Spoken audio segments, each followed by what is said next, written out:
Well, the economy is gaining some traction, fueled in part by the federal stimulus package. And of course, we've got the government bailouts. However, according to our next guest, the real seeds of recovery are being sown in the form of innovation. Here with more is registered patent agent Mark Nowatarski, the president of Markets, Patents, and Alliances in Stanford. Also, the inventor on 17 U.S. patents himself. Good to have you on the program. Well, thank you. I guess that's what the American economy really is based on in so many ways, isn't it? Innovation. It really is. It's the way we adapt to changing circumstances. We start new companies, those new companies grow, and that's where people go to find new employment.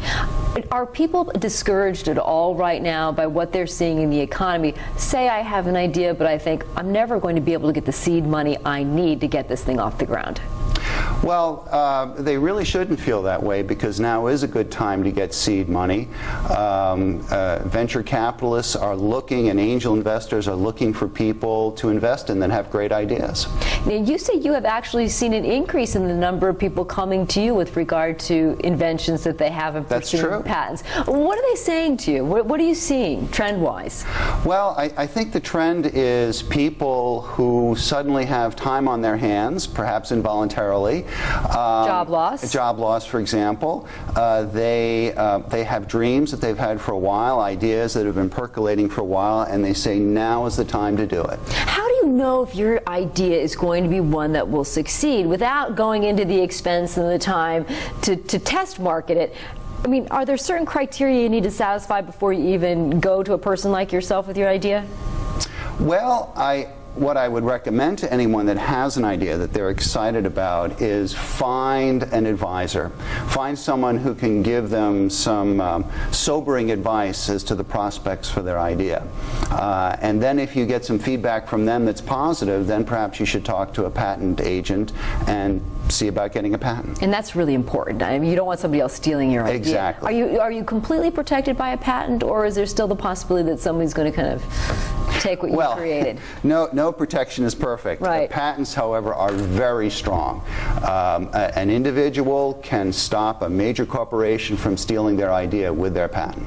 You have seen some very interesting developments with regard to social networking. I'm still on the edge of social networking in terms of, I understand it obviously, but its applications are very broad now, aren't they? And they're getting much broader. One of the things I've noticed is the number of patent applications related to social networking is more than doubling every year. And it's been doing that for 5 years. Now, are these people that want to develop their own social networking site, or are they using people that are already on social networking sites? These are people who are inventing new ways to social network. Okay, let's talk about some of them. The first one is called, is it MeetingWave? MeetingWave.com. All right. Is this in patent form right now, or is this already made it through and is available to be accessed? This is a real thing that people can go to right now. The inventor is a fellow named John Boyd. He's right up in Ridgefield, and his background is an attorney. And he said, you know, I need to network, I need to make professional contacts to bring in business. This led him to the idea of MeetingWave, and this is a website where you can make professional contacts, meet people at Starbucks, and so on. Is it different from, say, LinkedIn, or is it? It is, yes. How is it different from LinkedIn? Well, which is a business social networking That's site. right. Yeah. Well, LinkedIn is pretty much strictly an online experience where you type and interact with people that way. The idea behind MeetingWave is let's go back to face-to-face type meetings. But this sets it up. This sets it up. Okay. That's right. There's another site called Evolver.com. Right. What takes place on this site?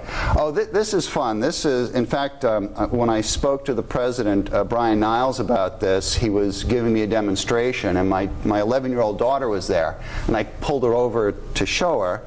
And what it is a way to create three-dimensional, they're called avatars. They're images of yourself which will walk through these various virtual worlds like RuneScape or Habbo or something like that. Like Second Life. Second Life, exactly. So if you want to create something that's, say, a cross between Queen Latifah and Jennifer Aniston, you know, you'll pull up images of that and slide a bar until you get it just right, and then that will be your presence.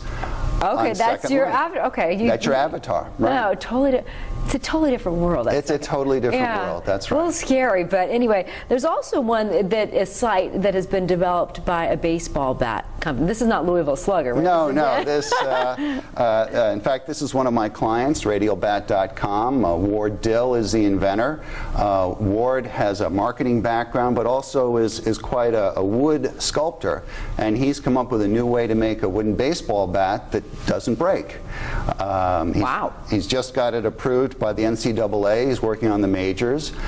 But because of his marketing background, he realizes he need a social networking site for enthusiasts that like this bat to talk and interact and how does it work. Yeah, exactly. Well, Mark, it's so nice to see innovation still going strong in this Stronger country. than ever. That's right. That's great news. Good to have you on the program. Nice to know your company's right in the Stanford area. Thank you. All right, and that's all for this week.